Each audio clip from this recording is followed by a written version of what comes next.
આજે તો સવારમાં મેં મારું મિશન ચાલુ કરી દીધું હતું. મિશન શું છે ખબર છે? મેકઅપ. કેમ કે મેકઅપ વગર તો અમારે ચાલે જ નહીં મોડલ્સને. અને મારે આજે જવાનું હતું એક શૂટ પર, જે શૂટ હતું ખોડિયારનગર રોડ પર, અને ત્યાં ચોલીનું શૂટ હતું. ચોલી બધી જ મસ્ત હતી. અને ચોલીનું શૂટ પતાવીને પછી હું ઘરે આવતી રહી હતી. ઘરે આવીને મેં જમીને પાછું મારે એક શૂટ પર જવાનું હતું, જે અમારા વિસ્તારમાં કુબેરનગરમાં જ હતું. અને એ શૂટ હતું ચપ્પલના શોપનું. તો ચપ્પલની શોપ પર મેં બહુ જ મસ્ત શૂટ કર્યું. અને ત્યાં બધી જ સરસ ચપ્પલ હતી. જો તમને ગમતી હોય, તમને જોઈએ, તો તમે મને કોમેન્ટમાં જરૂરથી બતાવજો, ઓકે. અને પછી હું ઘરે આવીને એક સંકેતના ફ્રેન્ડને બેબી ગર્લ નાની થઈ છે, તો એમના માટે ટ્રે બનાવતી હતી વેલકમિંગની.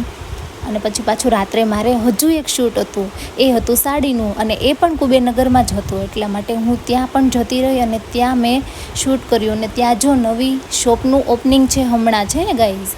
અને પછી હું ઘરે આવીને મેકઅપ કાઢ્યો, ફ્રેશ થઈ ગઈ અને પછી સૂઈ ગઈ. Bye, thank you.